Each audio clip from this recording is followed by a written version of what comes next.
With tens of thousands of protesters literally on the streets and highways, incidents like this one in Colorado are increasingly frequent. Here, shots were fired at the car, but another protester was hit and killed. In Bloomington, Indiana, the protesters were dispersing when a car accelerated into them.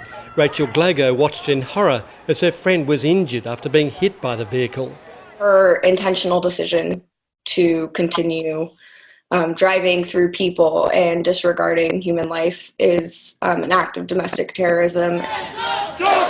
She used the strongest weapon that she had available to her at the time.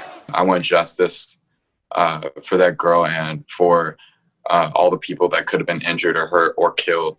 66-year-old Christy Bennett was charged with criminal recklessness and failing to stop after an accident. There's no single motivation for the attacks, but some have been committed by right-wing extremists. The use of vehicles as terror weapons has been something that's been encouraged in the folklore of the white supremacist movement. Some of them will act for personal motives, some they'll be more impulsive, and others for ideological ones. You let him go.